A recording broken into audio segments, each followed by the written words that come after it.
감사합니다. 지난주에 왔을 때는 여기에 아름다운 그 감사 과일이 이렇게 놓여져 있어가지고 너무 마음이 이렇게 감사했거든요.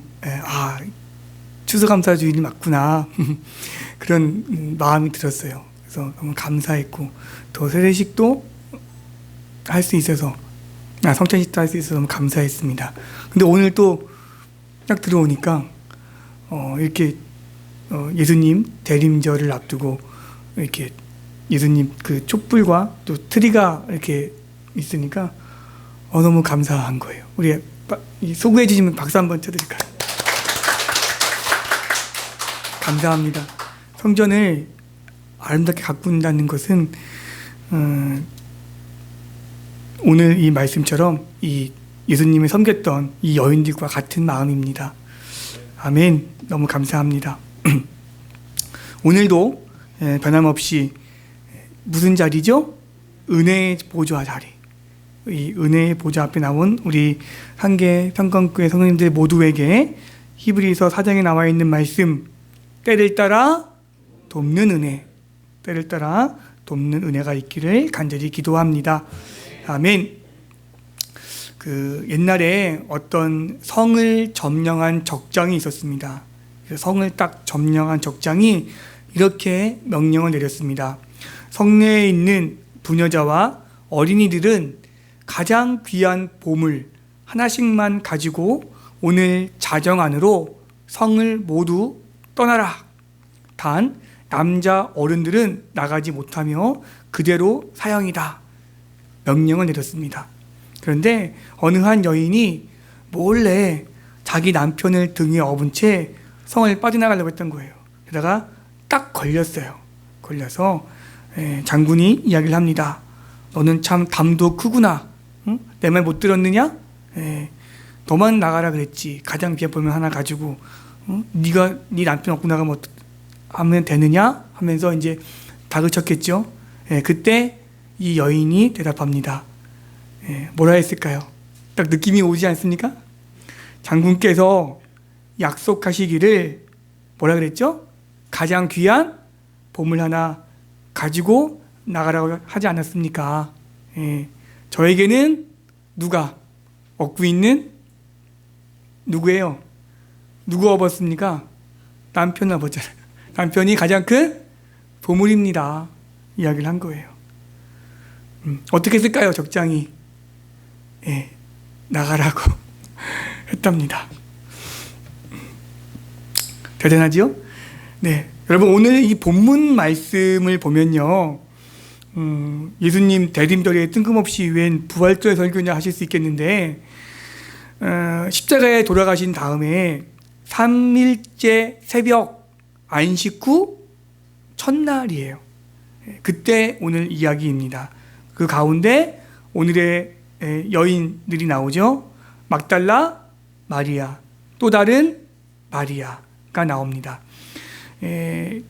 이 막달라 마리아, 또 요한나, 야고보의 모친 마리아, 누가복음에 이제 이름이 정확히 나와 있어요. 오늘 말씀에는 이름이 정확히 안 나와 있는데 누가복음에 의하면 이 여인들의 이름이 나와 있습니다. 막달라 마리아, 요한나, 그리고 야고보의 모친 마리아. 이 세 명이 아직 어둠도 거치기 전에 어둠을 뚫고 예수님의 무덤에 와서 무덤에 향품을 넣어드리려고 온 거였습니다. 여러분, 예수님이 십자가에 달려 돌아가시자 예수님을 따르던 수많은 사람들이 어떻게 했습니까? 다 도망갔어요. 다 도망갔어요. 아이고야, 예수님이 죽었대.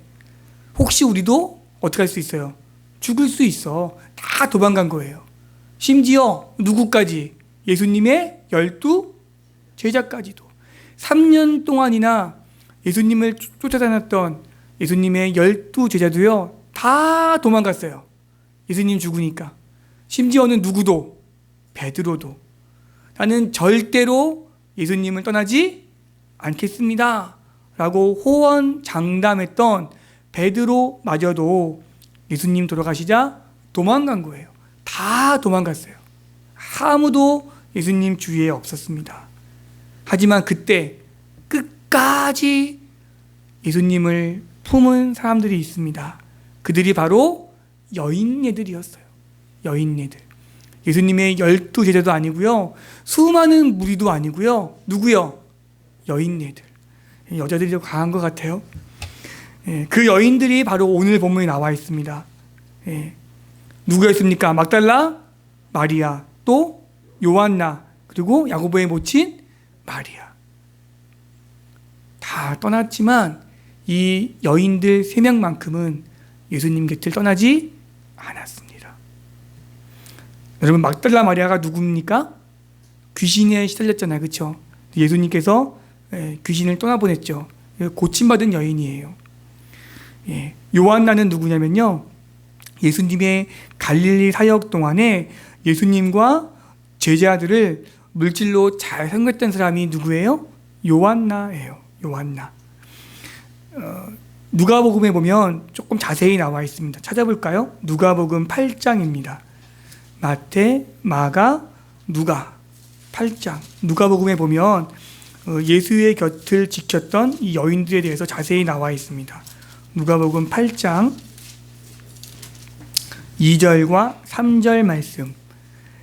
신약성경 102쪽입니다. 신약성경 102쪽 2절 3절 같이 보겠습니다. 같이요. 시작. 또한 악귀를 쫓아내심과 병 고침을 받은 어떤 여자들 곧 7 귀신이 나간 자 막달라인이라 하는 마리아와 헤롯의 청지기 구사의 아내 요한나와 수산나와 다른 여러 여자가 함께하여 자기들의 소유로 그들을 섬기더라. 아멘. 이 여인들이요, 예수님의 제자들조차도, 베드로조차도 다 떠나갔지만, 왜? 죽을까봐 본인들도. 하지만 이 여인들은 끝까지 예수님을 마음속에 품고 있었던 거예요. 그래서 예수님 그 죽은 그 무덤에 간 것이었습니다. 여러분, 우리는 무엇을 마음속에 품고 계십니까? 우리가 품고 있는 게 밖으로 나오는 거예요. 사랑하는 자녀를 마음속에 품고 있습니까? 아니면 물질을 품고 있습니까? 자녀도 너무 소중하고요, 물질도 물론 중요합니다. 하지만 그것보다 더 중요시되어야 될 분이 있습니다. 그분이 누굽니까? 예수님이에요. 우리는 이 여인들처럼 누굴 품어야 됩니까? 예수님을 마음속에 품어야 합니다. 만약에 가슴속에 막 분노, 시기, 질투, 이게 내 마음속에 꽉 차 있으면 어떻게 될까요? 어떻게 되겠습니까? 나도 모르게 그게 어떻게 돼요? 분출되어 나옵니다. 사회에 문제가 되고 있는 범죄가 있죠. 묻지마 범죄 들어보셨죠? 묻지마 범죄, 이거 왜 나옵니까? 왜 나와 아무 상관도 없는 사람들에게 해를 가합니까? 마음속에 분노가 있는 거예요. 분노가 꽉 차 있는 거예요. 그러니까 나도 모르게 그 분노가 표출돼서 사람들에게 해를 가하는 거예요. 전 세계를 경악했던 9.11 뉴욕 무역센터 테러 사건 아시죠? 그 왜 일어납니까? 가슴 속에 서방 세계에 대한 증오가 있는 거예요. 저 서방 세계를 무너뜨리고자 하는 증오가 가득하니까 이 이슬람 테러 단체들이 이런 끔찍한 범죄를 저지르는 거예요. 잘못된 신앙심, 이슬람 그 극단주의 세력의 잘못된 신앙심이 마음속에 꽉 차 있으니까 이 분노를 표출하기 위해서 그런 엄청난 테러를 일으키는 겁니다. 우리도 마찬가지예요. 우리 가운데 남을 향한 분노, 남을 향한 저주, 남을 향한 시기와 질투가 가득 차 있으면요, 나도 모르게 그게 밖으로 표출돼요. 나도 모르게 다른 사람에게 날카롭게 이야기하고요, 다른 사람들에게 상처 주는 말을 하고요. 우리 가운데도 그런 게 가득 찰 수 있다니까요. 저도 그럴 때가 있어요. 저도 이렇게 가끔씩 이렇게 상대방에게 이렇게 분노를 표출할 때가 있거든요. 그럼 깜짝 놀래요. 내가 이렇게 심한 말이 나오나? 그 대상이 사랑하는 아내가 될 수도 있고요. 남편이 될 수도 있습니다. 자녀가 될 수도 있고요. 회사 동료가 될 수도 있고요. 또는 함께 신앙생활하는 우리 교회의 공동체가 될 수도 있어요. 내 안에 마음속에 시기와 질투와 분노가 가득 차 있으면 그것이 밖으로 표출되어서 다른 사람에게 상처를 주는 거예요. 가족이 될 수도 있고 회사 동료가 될 수도 있고 교회의 공동체가 될 수도 있습니다. 오늘 예배 가운데 함께하는 우리 상계 평강교회 성도 여러분, 우리는 우리 마음속에 무엇을 가득 차 있습니까? 무엇을 품으셨습니까? 이번 주간부터 대림절이 시작됩니다. 오늘 이렇게 촛불 하나를 딱 켰죠? 대림절 첫째 주 예배의 시작입니다. 여러분, 대림절이 무엇입니까? 대림절 무엇이에요?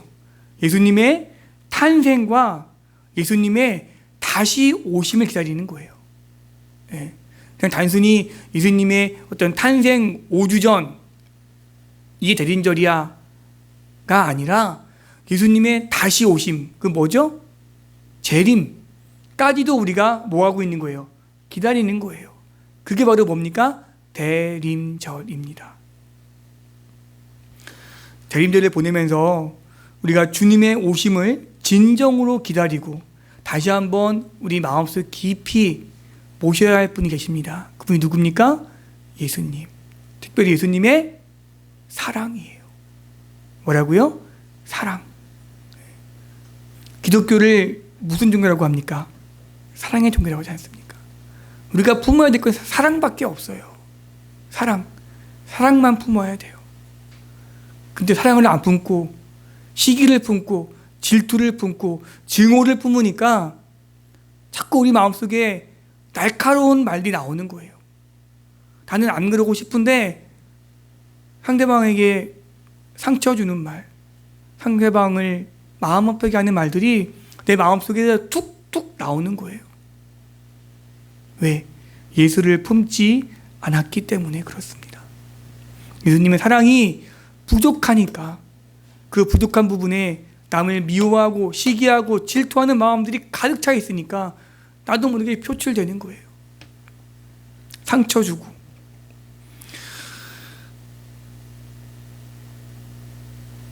오늘 말씀 가운데 나와 있는 여인들, 이 여인들은요 정말 행운아예요. 왜요? 부활하신 예수님을 어때요? 제일 처음 만나는 행운을 누렸습니다. 그렇죠? 너무나 많은 사람들이 잘못된 야망을 품고 다른 사람이야 어떻게 되든 말든 오직 나만 위해, 내 가족만을 위해, 나만의 성공을 위해서 헛된 야망을 꽉 품고 살아가는 거예요. 그러니까 세상에 자꾸만 반칙 사회가 되어가는 겁니다. 몇 해 전에 한 몇 년 된 것 같은데 정말 안타까운 뉴스를 보았습니다. 우리나라 드라마 PD 가운데 제일 유명했던 PD예요. 김종학 PD 들어보셨습니까? 자살 소식이 있었습니다. 김종학 PD가 누구냐면요, 아마 금방 아실 거예요. 우리나라에 KBS와 MBC밖에 없었던 시절에 처음으로 뭐가 생겼죠? SBS, 서울방송이 생겼습니다. 그때가 1991년도예요. 그때 이제 서울방송이 생겼는데 이 당시에 그 길거리 시민들의 귀갓길을 빨리 재촉하는 귀가 시계로 불렸던 유명한 드라마가 있습니다. 뭔지 아십니까? 귀가 시계로 불렸던 드라마. 아시겠죠? 뭐예요? 모르겠어요. 다 많이 아시죠. 모래시계. 장모님 모르세요? 아시죠? 네, 모래시계. 잘 모르시나? 모래시계라고 하는 유명한 드라마가 있었습니다. 네, 사람들의 귀가를 빨리 했다 그래가지고 귀가시계라고 불렸던 그 모래시계를 만든 분이에요. 네, MBC 유명한 드라마 여명의 눈동자 들어보셨어요? 네, 수사반장은 들어보셨나요? 안 보시는 분. MBC 수사반장, 여명의 눈동자, 인간시장, 백야 3.98, 태양사신기, 하얀 거탑, 이산, 이걸 만든 거장 PD예요. 근데 이분이 자살을 한 거예요. 여러 이유가 있었는데 그가 만든 마지막 작품이 신의라는 작품이에요. 신의. 근데 이 작품이 엄청난 실패를 합니다. 그러니까 한 번도 이 김종학 PD는 실패를 몰랐던 그 PD예요. 늘 만드는 작품마다 승승장구했던 PD였는데 딱 하나 신의라고 한 작품이 완전히 실패를 했습니다. 그래서 재정적으로 어려웠다고 하더라고요. 자신이 꿈꾸던 것, 소망하던 것, 내가 품었던 그런 것들이 한순간에 이렇게 무너지고 나니까 더 이상 살아갈 힘이 없는 거예요. 내가 품었던 게 물거품처럼 사라지는 순간 살아갈 이유가 사라지는 거예요. 김종학 PD는 내가 품었던 그 모든 것들이 이 신의라고 하는 작품 때문에 다 사라진 거예요. 그러니까 더 이상 살아갈 힘이 못 느낀 거예요. 여러분, 우리는 무엇을 품어야 합니까? 우리는 무엇을 품고 살아야 합니까? 예수님의 사랑을 품고 살아가야 합니다. 사도행전 20장 24절 말씀 보면 사도 바울의 유명한 고백이 나옵니다. 들어보십시오. 내가 달려갈 길과 주 예수께 받은 사명 곧 하나님의 은혜의 복음을 증언하는 일을 마치려 하면은 나의 생명조차 조금도 귀한 것으로 여기지 아니하노라. 아멘. 이것이 바로 예수님의 사랑을, 예수님을 마음속에 품고 살았던 자입니다. 세상 것 품고 살다가 그것 잘못되고 그것 떠나고 나면 살아갈 이유조차 없는 그런 사람들이 있어요. 그런데 이 사도 바울은 내 생명조차도 귀한 것으로 여기지 않은 거예요. 무엇 때문에요? 내 마음속에 예수님을 품었기 때문에 그렇습니다. 파리에서 제8회 올림픽이 열렸습니다. 그 당시에 육상 100m에 영국 대표로 출전했던 에릭 리델이라는 사람이 있습니다. 100m 경기를 위해서 열심히 노력했던 그 선수였는데 그 경기가 주일날 열리는 거예요. 그래서 이 에릭 리델은 고민을 많이 했다고 합니다. 그런데 경기를 포기했대요. 주일날은 경기하지 않는다. 사람들이 놀랬죠. 아니, 그것 때문에 경기를 포기해. 올림픽인데. 어쨌든 이 선수는 안 뛰었대요. 100m 경기를. 그리고 뛰지 않았는데 100m 후에 이제 400m가 열리는데 그건 이제 평일에 열렸답니다. 평일에. 근데 하필 그 400m 열리는 그날 한 선수가 어떤 일이 있어서 출전을 포기했답니다. 영국 선수가. 거기에 누가 들어갔을까요? 에릭 리델이 들어갔죠. 안 들어갔으면 예화가 안 나오죠. 네, 들어가서 경기를 했고요. 당당히 금메달을 딴 거예요. 네, 100m에 출전 못했는데 갑자기 400m에 출전을 하게 돼서 거기서 금메달을 땄다고 합니다. 훗날 이 에릭은요, 아버지의 뒤를 이어서 중국 선교사로 나갑니다. 그래서 20년 동안 중국의 방방곡곡을 다니면서 복음을 전파하는 선교사의 삶을 삽니다. 그가 마지막 세계 2차 대전 말 당시에 그 일제 치하에 있던 수용소에 가서 그들을 위로하고 격려하다가 병으로 삶을 마감했다고 합니다. 그가 수용소에서 그 격려하다가 병으로 죽었을 때 그가 영국 땅 그곳에서도 고향이 이제 스코틀랜드라고 하는데 그를 스코틀랜드로 시신을 데리고 와서 그의 삶을 조명하는 다큐멘터리가 방영이 되고요. 스코틀랜드에서는 굉장히 유명한 선교사로 되었다고 합니다. 그는 사도 바울처럼 예수님을 예수님의 사랑을 마음속에 품고 산 사람입니다. 안식 후 첫날 미명에 여인들이 예수님의 무덤을 보려고 달려갔습니다. 죽은 줄로만 생각되었던 부활하신 예수님을 그들은 만나게 되었습니다. 여러분, 예수님을 가슴에 품은 자들은요, 반드시 생명을 얻습니다. 아멘.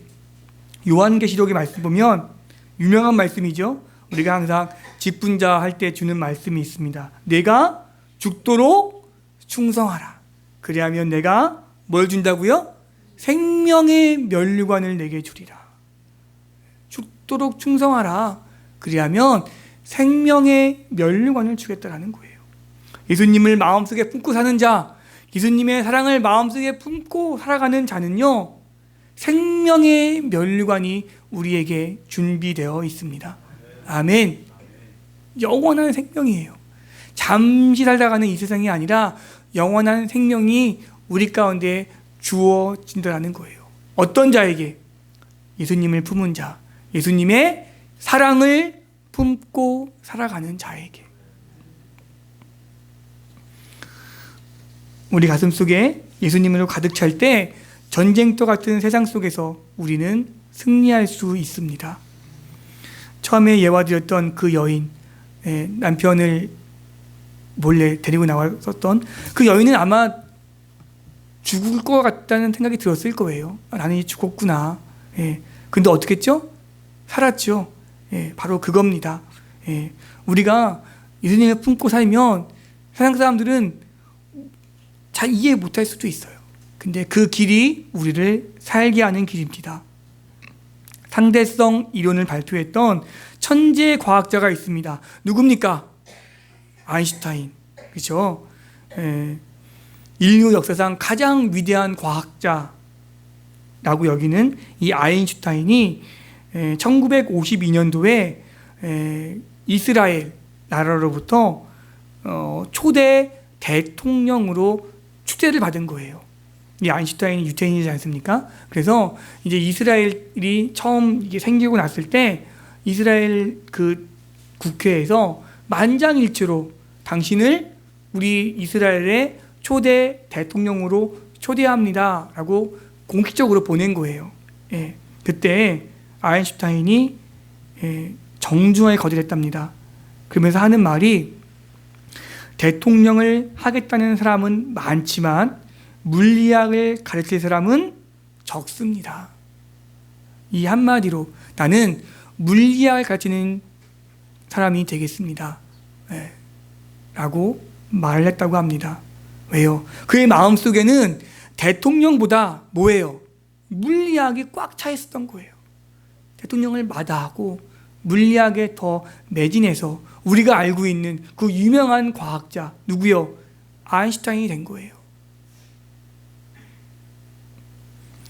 유혹이 있지 않았겠습니까? 대통령 자리인데, 그렇죠? 그것도 2대, 3대도 아니라 뭐예요? 초대 대통령인데 글쎄요. 그런데 그걸 마다한 거예요. 왜요? 나는 물리학으로 꽉 차 있었기 때문에. 그래서 그는 우리가 알고 있는 세계에서 가장 위대한 과학자가 된 것입니다. 지미 카터 대통령, 미국의 대통령인데 그가 대통령직에서 물러난 다음에 교회학교 교사를 봉사했다고 합니다. 그러면서 한 말이 있습니다. 내가 대통령이 된 것은 하나님의 일을 더 잘하기 위함이었습니다. 대통령은 임시직이지만 교회학교 교사직은 포기할 수 없는 평생직입니다. 멋있죠? 이러한 고백이 예수님을 나의 가슴속에 품고 살아가는 자의 고백입니다. 느헤미야 선지자 아시죠? 에스라, 느헤미야, 에스더. 그 느헤미야예요. 이 느헤미야 선지자의 직위가 뭔지 아십니까? 에스라, 느헤미야 할 때 이 느헤미야, 느헤미야가 어떤 선지자예요? 눈물의 선지자, 그렇죠? 느헤미야의 별명이 있어요. 눈물의 선지자. 느헤미야는요 늘 울면서 기도했어요. 내 사랑하는 조국 이스라엘이 빼앗겼지 않습니까? 그렇죠? 그리고 나서 늘 울면서 기도했습니다. 그래서 느헤미야의 별명이 눈물의 선지자예요. 눈물의 선지자 느헤미야. 이 느헤미야의 그 직업이 뭐였냐면 왕 바로 밑에서 술 맡은 고위 관료였어요. 고위 관료 느헤미야는. 하지만 나는 비록 이 이방 땅에서 고위 관료로 있지만 늘 눈물을 흘리면서 빼앗긴 이스라엘 땅을 위해서 기도했습니다. 그런 그에게 엄청난 소식이 들려옵니다. 그게 뭐였죠? 성벽 재건. 그때 느헤미야는 아무런 그 고위 자리를 다 내려놓고 어디로 갔습니까? 성벽 재건하러 간 거예요. 그래서 느헤미야 때 그 이스라엘 성벽 재건, 솔로몬 왕 때 세웠던 그 무너진 그 이스라엘 그 왕궁을 다시 세우는 성벽 재건에 이 느헤미야가 간 거예요. 고위 관리 다 내려놓고. 왜 그랬죠? 내 직업보다 하나님의 성을 쌓는 이 성전이 더 중요했기 때문입니다. 내려놓음이라는 책을 썼던 유명한 성사님이 계세요. 이용유 선교사님. 그에게 꿈의 직장, 대학 교수 길이 열린 거예요. 대학 교수 아무나 할 수 없죠. 그런데 그 길을 마다했습니다. 그리고 가장 척박한 땅 몽골에 그 선교사로 간 거예요. 그래서 그는 몽골에 가서 선교 사역을 평생 하였습니다. 이것이 바로 예수님을 마음속에 품고 살아가는 자의 모습이에요. 이것이 바로 예수님의 사랑이 내 안에 꽉 차 있을 때 이러한 일들을 할 수 있는 것입니다. 예수님을 제일 처음 만나는 행운을 누렸던 동방의 박사들 그리고 목자들, 그들은 메시아 오심을 가슴속에 품고 있었기 때문에 이 땅에 육신의 몸으로 오신 예수님을 제일 처음 만날 수 있는 행운을 누린 거예요. 아무나 누리는 게 아니에요. 예수님을 제일 처음 만났던 동방의 박사들, 목자들은 늘 메시아를 품고 있었던 거예요. 이 땅에 오실 메시아를. 그래서 그들에게 아기 예수님으로 오신 예수님을 제일 먼저 경배하는 행운을 누린 것입니다. 직장 구하기를, 직장에서 승진하기를 원하십니까? 내가 어떤 무엇이 잘 되기를 원하십니까? 그 일들 가운데 가장 중요시할 게 있어요. 내가 이 모든 일을 하려 함은 주님의 일을 하려 함이라.